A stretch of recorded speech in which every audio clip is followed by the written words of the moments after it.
Y bueno, me volvieron a dar este privilegio de compartir el tiempo con ustedes. Y vamos a hablar en este fin de semana acerca de la oración. Voy a ser un poquito controversial. Yo no sé por qué a veces meto el dedo donde se arma lío, ¿no? Y se arma controversia. El año pasado fue interesante el tema de los debates. Y vamos a hacer eso. Yo les invito a que si tienen preguntas después, creo que vamos a tener un tiempito de preguntas. No tengan miedo, presenten las preguntas y vamos a tratar de ver si abordamos las inquietudes que tengan. Y lo vamos a hacer desde una perspectiva bíblica. A mí no me gusta la especulación. Hoy día creo que se especula demasiado acerca de cualquier tema de la Biblia.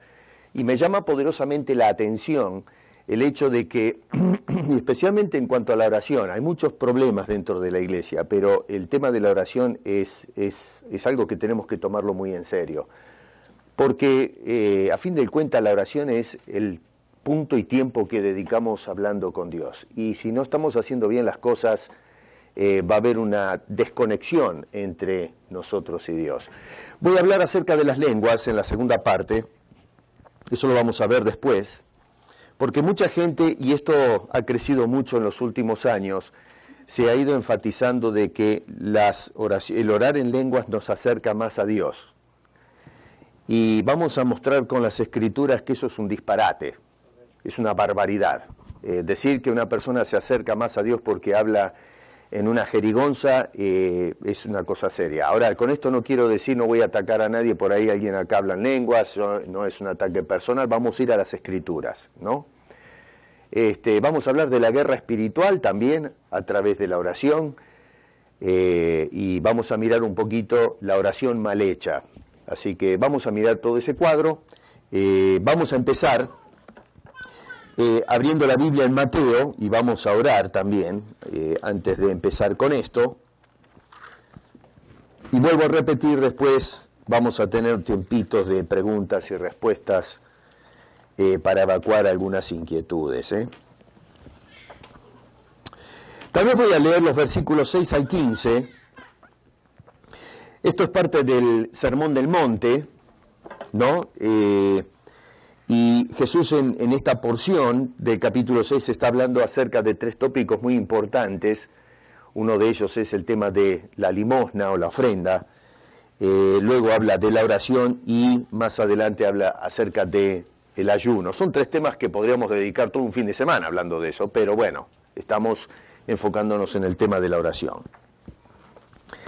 Dice Jesús en el verso 5, y cuando ores, noten lo que dice, no seas como los hipócritas. Así que hay hipócritas en la oración, Así que dice, no seas como los hipócritas. ¿Por qué? Dice, porque ellos aman el orar en pie en las sinagogas y en las esquinas de las calles para ser vistos de los hombres. De cierto os digo que ya tienen su recompensa. Mas tú cuando ores, entra en tu aposento y cerrada la puerta, ora a tu Padre que está en secreto, y tu Padre que ve en lo secreto te recompensará en público. Y orando no uséis vanas repeticiones como los gentiles que piensan que por sus palabrerías serán oídos. No os hagáis, pues, semejantes a ellos, porque vuestro Padre sabe de qué cosas tenéis necesidad antes que vosotros le pidáis. Vosotros oraréis así: Padre nuestro que estás en los cielos, santificado sea tu nombre, venga tu reino, hágase tu voluntad como en el cielo, así también en la tierra. El pan nuestro de cada día, dánoslo hoy, y perdónanos nuestras deudas, como también nosotros perdonamos a nuestros deudores. Y no nos metas en tentación, mas líbranos del mal, porque tuyo es el reino y el poder y la gloria por todos los siglos. Amén. Vamos a tener una palabra de oración. Señor, estamos abriendo este tiempo de charlas hablando precisamente de lo que estamos haciendo ahora, la oración. Y te imploramos, Señor, que nos ayudes a poder entender la teología de la oración, a poder comprender cómo tú nos dejaste pautas que nos orientan, que nos ayudan en este ejercicio de comunicación contigo. Gracias por habernos dejado el puente de la oración. Gracias porque podemos venir con nuestras cuitas, Señor, nuestros dolores, nuestras peticiones y acciones de gracias también a través del vehículo de la oración. Así que dirígenos, por favor, en este estudio y que podamos salir con una mejor comprensión de esta práctica tan importante en la vida cristiana. Te lo pedimos en el nombre de Cristo Jesús. Amén. Bueno, uno de los problemitas, pienso yo, serios en la iglesia contemporánea es el descuido de la oración bíblica. En los últimos 10 años, más o menos, estamos siendo bombardeados por un, ¿cómo le llamamos a esto? Un movimiento teológico que es totalmente ajeno a la tradición bíblica de 2000 años. La iglesia pasó por etapas difíciles, ¿no es cierto? Tenemos, por ejemplo, en los primeros siglos a los discípulos siendo perseguidos por sus convicciones, pero eventualmente se politicalizó la religión y se convirtió entonces en una institución que más que predicar a Cristo era un asunto de lucha por tener el poder. Y desde el siglo V hasta la Reforma del siglo XVI tenemos 1000 años de oscuridad en cuanto a las cosas de la fe. Sin embargo, a pesar de todo, durante todo ese periodo existió una veta de creyentes fieles que remaron contra la corriente y defendieron las enseñanzas bíblicas. Les costó, tuvieron que muchos de ellos pagar con la vida, otros vivieron en el exilio, fueron torturados, pero en un sentido fueron los precursores de la Reforma, fueron hombres que estuvieron agarrados de las Escrituras y pagaron un alto precio por ello. Eventualmente se levantó, sí, un grupo de gente durante la Reforma que lo que hizo fue volver a traer a las personas a las bases bíblicas. En el siglo XX comienzan ciertos movimientos espirituales que comienzan a traer lo que yo llamo el misticismo dentro de la iglesia.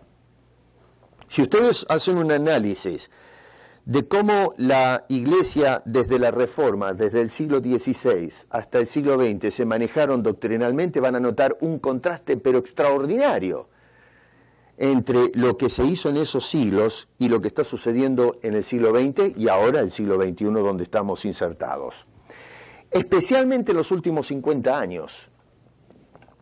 Van a encontrar que hay una cantidad de cosas que practicamos en la fe cristiana que era totalmente extraña hace 50 años atrás. En cuanto al tema de la oración, los últimos 10 años son determinantes. Nosotros no estamos orando como se oraba hace 10 años atrás. Y ni hablar, si nos comparamos con las oraciones que hacían los hombres de Dios en las Escrituras. Es un contraste notable. Y nadie se está parando para preguntar, bueno, ¿de dónde viene este fenómeno? ¿Esto es un movimiento del Espíritu Santo? ¿O esto es una modalidad que se insertó dentro de la iglesia influenciada por ciertas corrientes místicas o cosas que, en fin, filosofías que están de turno en el mundo? Nadie pregunta eso, simplemente nos dejamos mover por los modismos que se está dando dentro de la iglesia. Estamos perdiendo el discernimiento. Ya no nos detenemos a hacer preguntas, ¿es esto de Dios? ¿Es esto válido? ¿Es esto bíblico? Esas preguntas están prohibidas. Y cuando alguien hace esas preguntas, es inmediatamente atacado, es cuestionado, diciendo que es una persona que va en contra del movimiento del Espíritu Santo. Y bueno, el cristianismo está yendo como la mona en la actualidad. Los escándalos que se dan dentro de la iglesia es sorprendente, los abusos que hay en la iglesia es astronómico, la iglesia se convirtió en un mercado.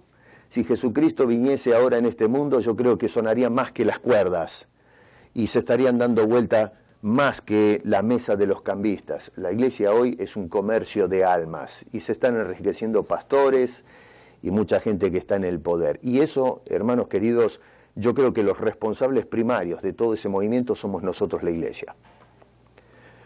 La iglesia es la que le está permitiendo que estos hombres que enseñan mal estén tomando el control y la rienda de la iglesia. Es la iglesia la que tiene que cuidar la doctrina.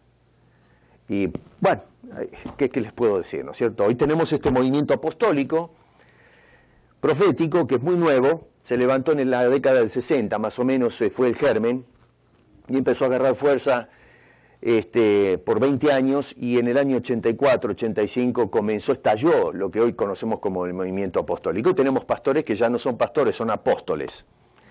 Ya se levantó una señora que dice que es arcángel, o sea que cada vez vamos más arriba. Y bueno, otra vez, la gente sigue a estos individuos.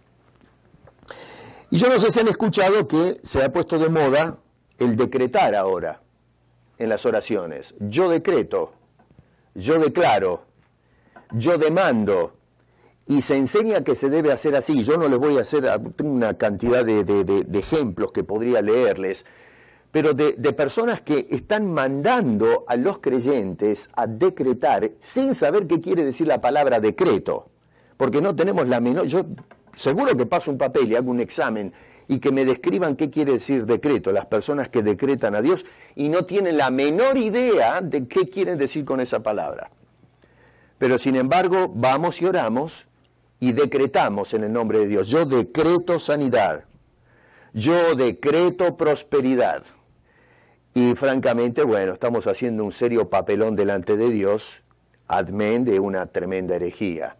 Hacemos declaración también, usando algunos pasajes, algunos agarraron la concordancia bíblica, y bueno, dicen que la Biblia dice que debemos declarar, pero cuando miramos la concordancia, si hacemos justicia a las Escrituras y miramos la palabra declarar, es declarar el Evangelio, nunca se dice declarar en la oración, no existe semejante cosa.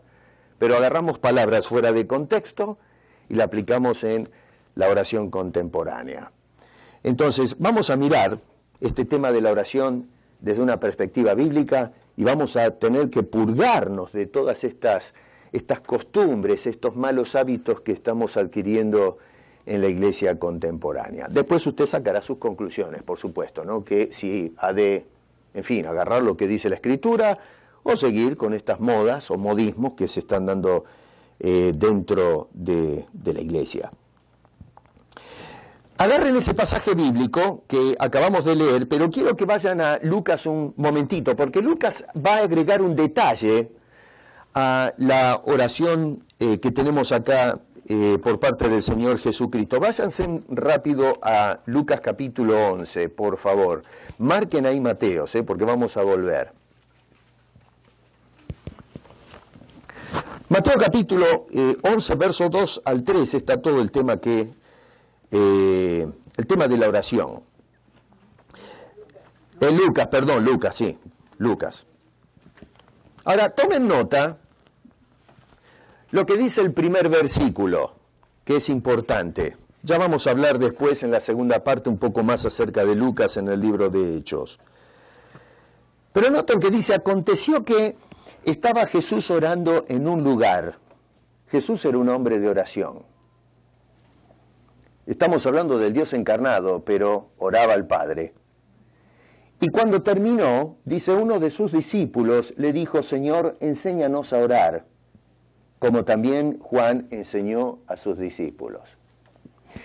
Lucas fue un hombre muy detallista. Este es un historiador que investigó antes de relatarnos las cosas. Eso lo vemos en la introducción del Evangelio. Así que él investigó este asunto y decidió poner el preámbulo a lo que vienen o las palabras de Jesús. Y Lucas tomó el detalle de mostrar ahora a los lectores de la carta que los discípulos reconocieron la necesidad de aprender a orar. Vuelvo a repetir, noten lo que dice en el verso 1, enséñanos a orar. Los discípulos reconocen una necesidad de aprender a orar como corresponde. La oración es un asunto, hermanos queridos, es un aprender a hablar con Dios. Cuando nosotros nos convertimos hacemos oraciones casi balbuceantes. No sabemos qué decir.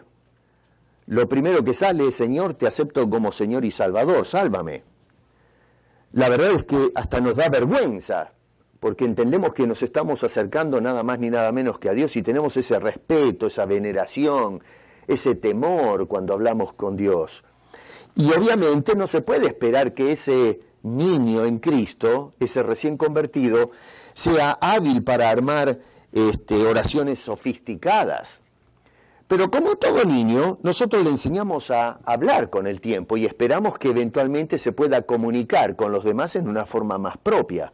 Yo tengo 2 nietitos que uno no habla y la otra hace un montón dice palabras, es una mezcolanza, pero uno puede darse cuenta que es una criatura que está aprendiendo a hablar.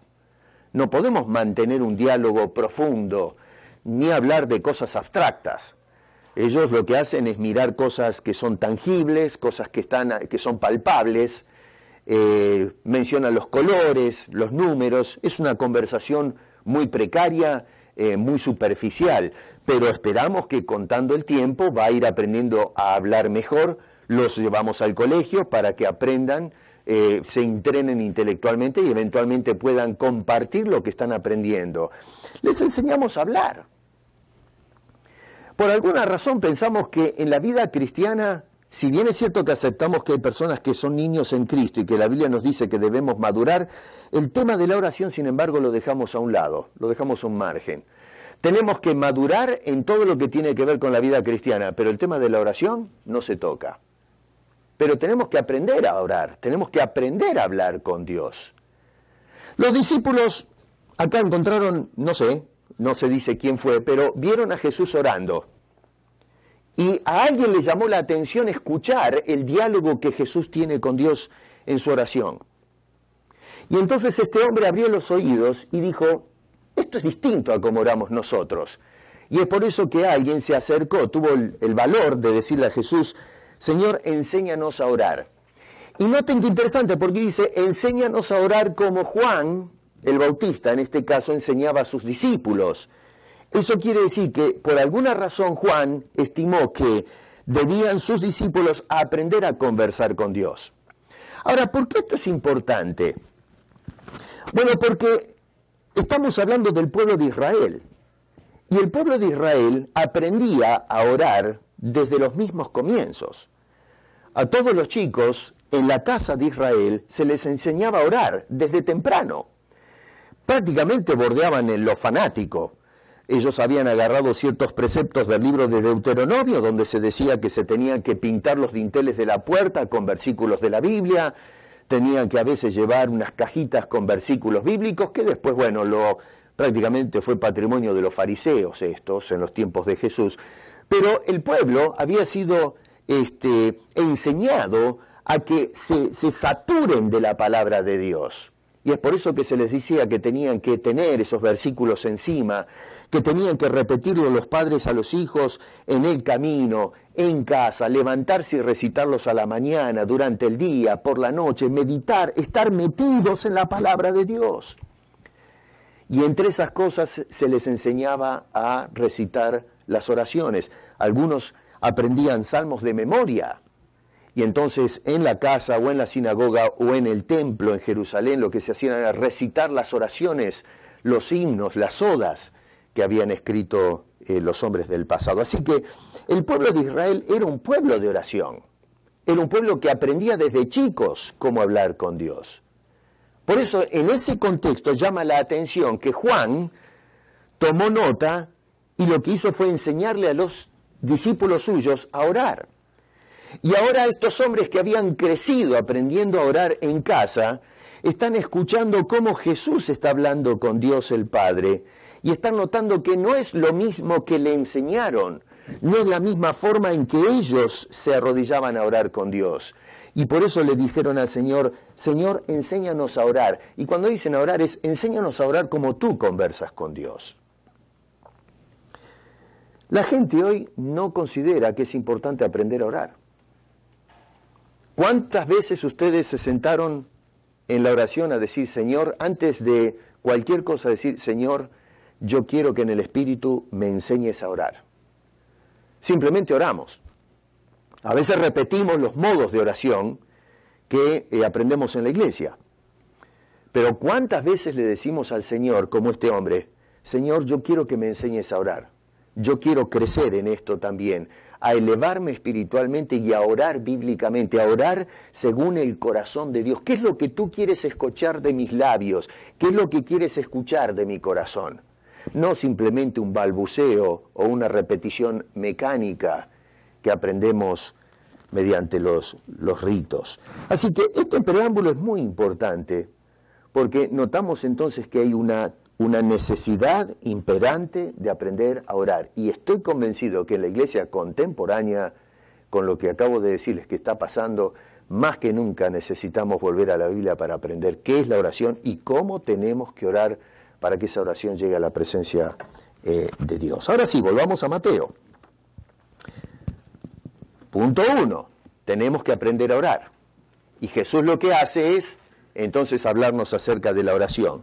En los versículos 5 y 6, de esta oración, de todo este tema de la oración, que sale de los labios de Jesús, notamos que, ante todo, tiene que ser una oración que no se eleva para llamar la atención de las personas hacia uno. Dice el Señor, dice, cuando ores, no seas como los hipócritas. El hipócrita es el artista. La palabrita esa hace referencia al actor. La palabra apunta a una máscara que usaban los actores en aquellos tiempos. Hoy es distinto, ¿no?, lo que es el tema del teatro. Pero en aquel entonces no había micrófonos. Los teatros generalmente tenían una forma semicircular.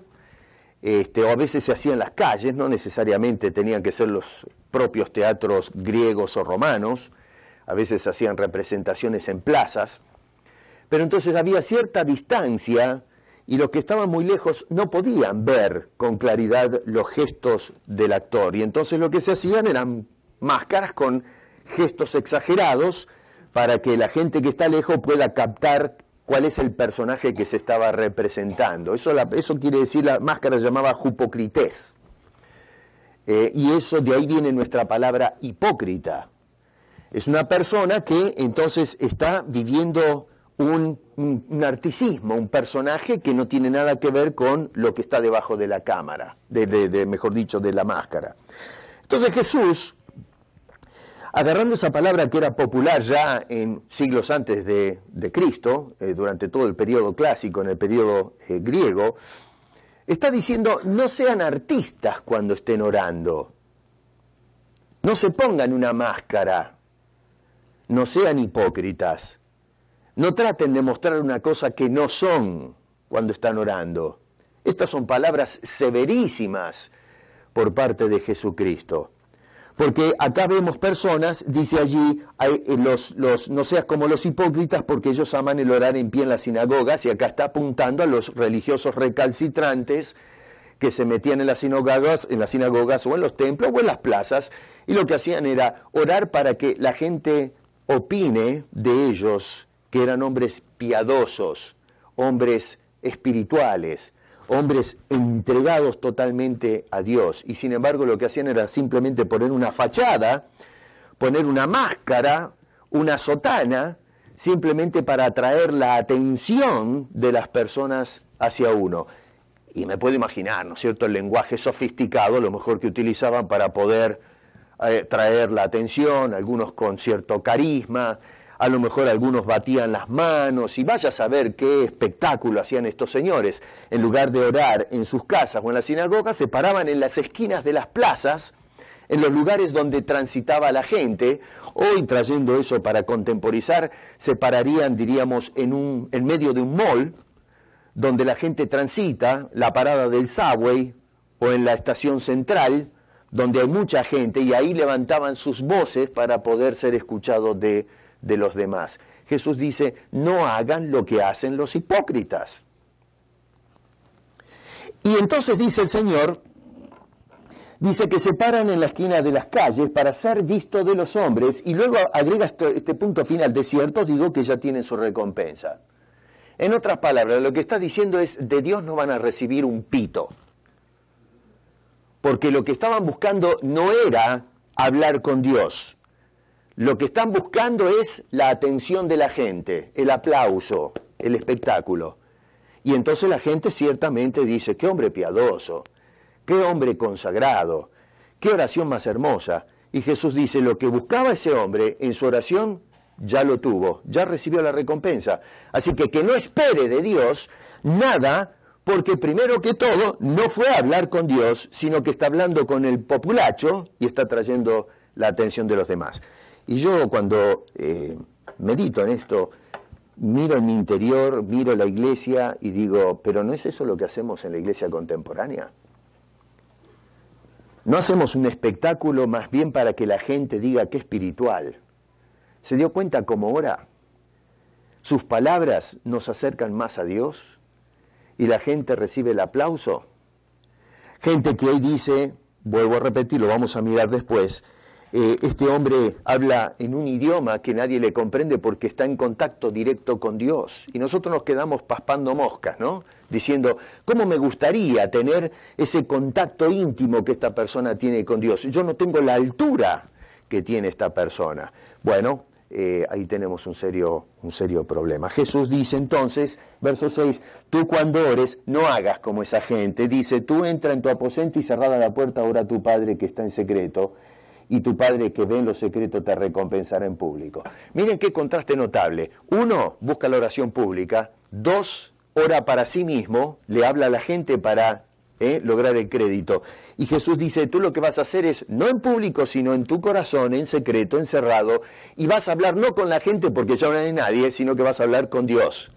Y Dios, con quien estás hablando, es el que te va a escuchar y va a responder a la oración. Un contraste impresionante entre un caso y el otro. Ahora bien, la segunda cosa que nos dice Jesús es que la oración no debe ser mecánica. Verso 7 dice, y orando no uséis vanas repeticiones como los gentiles que piensan que por su palabrería serán oídos. Otra vez, noten que no dice judíos, dice gentiles, porque el judío aventajaba al gentil en cuanto al tema de la oración. No estaban bien ajustados los tornillos, pero sin embargo tenían oraciones que eran más razonables que las que hacían los gentiles. Los gentiles se dedicaban al culto pagano, y entonces en el culto pagano se usaban los rezos. Se decían, eran oraciones tipos mántricas, que todavía hoy se usan. Se repetía constantemente, pensando que con eso sacaban de quicio a la divinidad y decían, pero más id, le voy a contestar a este tipo para que me deje tranquilo. Y entonces lo que se hacía era constantemente, se aprendían oraciones y se repetía dentro de los templos paganos, se prendían inciensos y entonces se ametrallaba la divinidad con estas oraciones.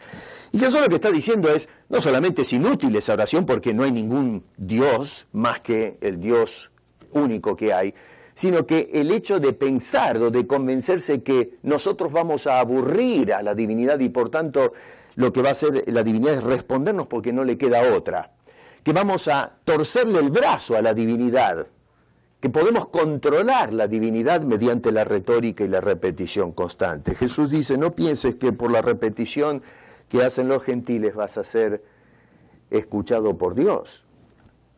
Mucha gente lo que hace es memorizar el Padre Nuestro y lo repiten.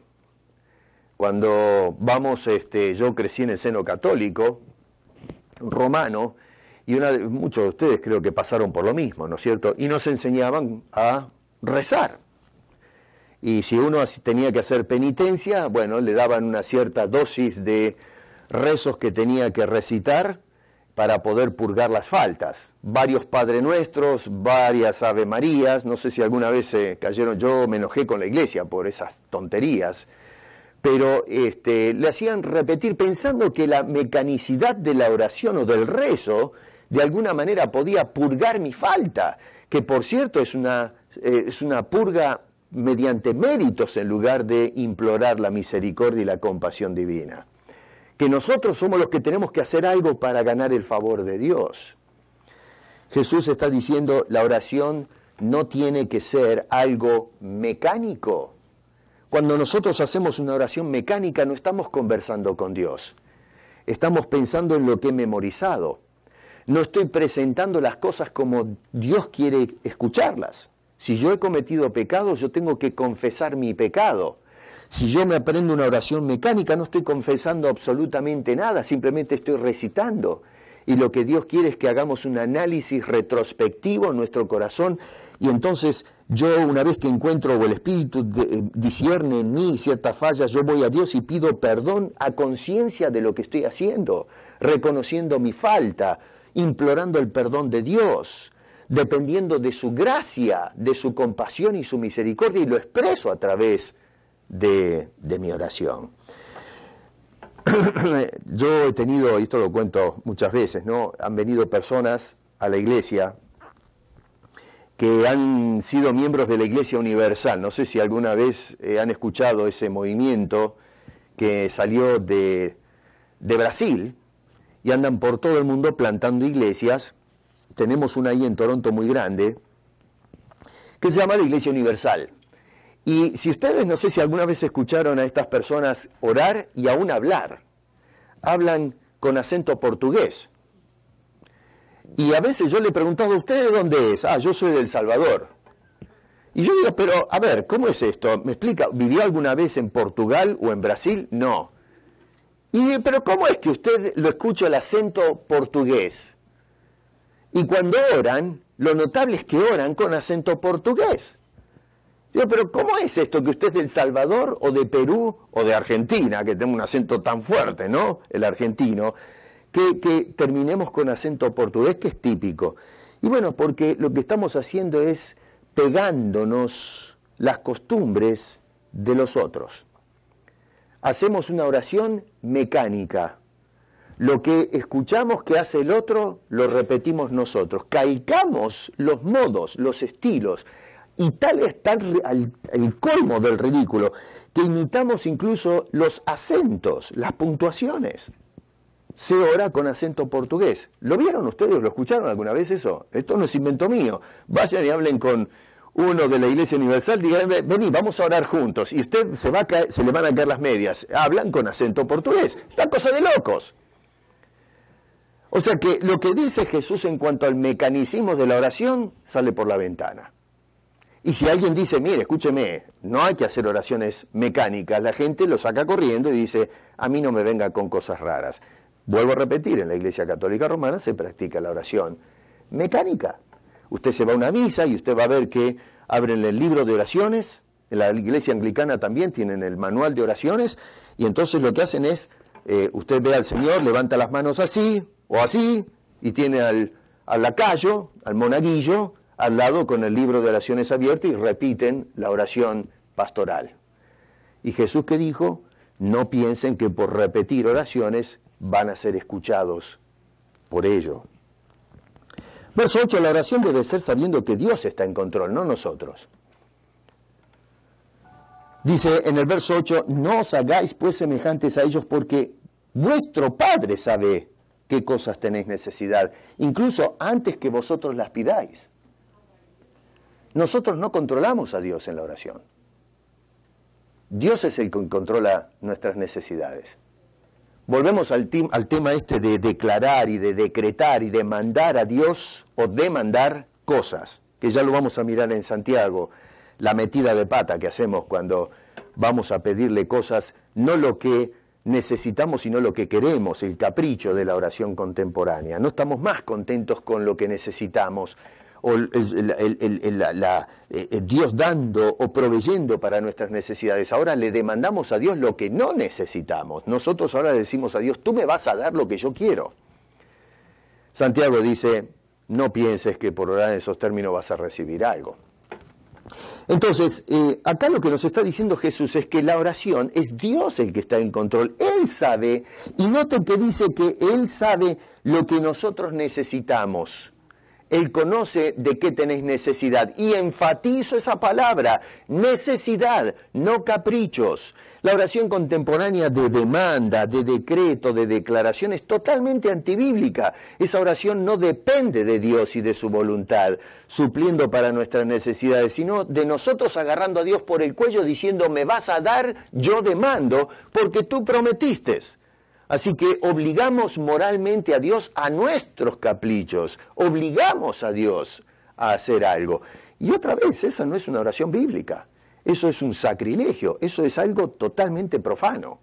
Eso es lo que hacían los paganos, vuelvo a repetir, cuando adoraban y oraban o rezaban a sus dioses. Nosotros tenemos que aprender a orar. Así que notamos que, según Lucas, los discípulos escuchaban a Jesús y dijeron, Señor, enséñanos a orar. Y acá notamos que Jesús está enseñando a cómo hacer la oración. La otra cosa que notamos en Lucas, y por este pasaje, es que cuando le dijeron, Señor, enséñanos a orar, Jesús reconoció la necesidad de enseñar a sus discípulos a orar. ¿Cómo sabemos esto? Porque Jesús, en lugar de decirle a estos hombres, cuando este señor se le acercó y le dijo, Señor, enséñanos a orar como Juan enseñó a sus discípulos, él podría haberle dicho tranquilamente como maestro de Israel, miren, saben muchachos, ustedes ya saben orar.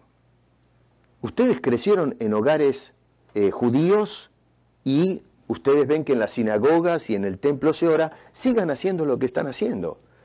Pero en lugar de decirles, ustedes sigan orando como lo hacen, que ya era una tradición de enclaustro en la cultura, Jesús lo que hace entonces es decirles, ustedes van a orar de esta manera.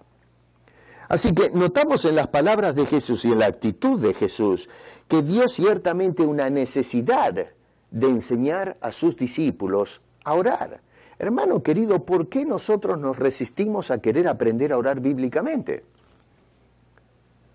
Nosotros pensamos que no tenemos necesidad de ir a las Escrituras y estudiar la teología de la oración. Es más, la misma palabra teología es una mala palabra. No queremos saber nada con teología. Y bueno, porque no queremos saber nada con la teología, es que estamos dejando que teologías baratas de turno se hayan metido dentro de la iglesia y están haciendo los estragos que están haciendo.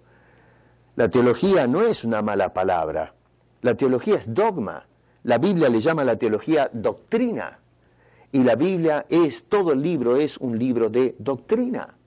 Se enseña muchas cosas, por supuesto, se enseña ética, se enseña, pero en fin, una cantidad de cosas, historia, se habla de sociología, se apunta a la política también, cuando miramos el Antiguo Testamento, cómo Dios trataba con los monarcas. Pero fundamentalmente es un libro que nos enseña acerca de Dios y cómo vivir la vida cristiana, y eso es doctrina, eso es teología. Cuando dejamos de lado la teología, entramos en terreno peligroso, y la oración tiene su teología en la Escritura, tiene su enseñanza, tiene su doctrina, hay cierta enseñanza en la Biblia de cómo nosotros tenemos que aprender a orar. Note, por ejemplo, que el Señor Jesucristo, del versículo 9, dice, vosotros oraréis así. Y nos va a mostrar que toda la oración, en el modelo que Él nos deja, está totalmente centrada en Dios y no en nosotros. Nosotros hoy oramos metiéndonos nosotros en el centro de la oración. Pero Jesús da vuelta a la torta. Y lo que va a mostrarles en el modelo de oración es que el centro, la punta de lanza y hacia donde va la oración es la centralidad de Dios y la glorificación de Dios. Observen los detalles estos. Verso 9 dice, tu nombre. Verso 10, tu reino. Verso 10 en la segunda parte, tu voluntad. Verso 11, tú danos. El pronombre está contenido así en ese verbo, ¿no es cierto? Dice, danos, el pan de cada día, danos. Dios, tú Dios, danos, no que yo me proveo. En el versículo 12, tú perdónanos. Versículo 13, líbranos, tú Dios. Versículo 13, otra vez, tuyo es el reino, tuyo el poder, tuya la gloria. Esas últimas declaraciones, vamos a ser justo acá un poquito, algunos opinan que no pertenecen originalmente a el Evangelio de Mateo, que es una inserción que hizo tal vez algún copista más adelante. Yo tengo mis reservas en esa opinión, les doy la información para ser justo con el texto, tengo mis reservas, yo pienso que están ahí y creo en la preservación divina, así que si está ahí es porque Dios quiso que eso esté ahí. Si lo hizo un agregado de un copista, bueno, Dios es el que manejó las Escrituras, así que creo que está ahí porque Dios quiso que esté ahí, y para mí eso es asunto cerrado. Hay estas discusiones de que si debe ser insertado o no en la Biblia, y todo un tremendo debate, ¿no? Bueno, eso es tema para otro día, no estamos estudiando bibliología ahora, ¿no? Así que por eso es que lo incluyo. Así que toda la oración, se dieron cuenta que el modelo que nos da Jesús es que está totalmente enfocada en la persona de Dios, no en nosotros. Jesús la puso en eso. El modelo de oración está a propósito para darnos la teología de la oración. Y noten que inclusive cuando se habla, por ejemplo, cuando se nos inserta a nosotros la oración, en cuanto al sustento, en cuanto al pecado, en cuanto al perdón de Dios, se trata de nuestras necesidades, pero vinculadas a nuestra relación con Dios. Es cierto que necesito el sustento, pero ¿quién lo da? Dios.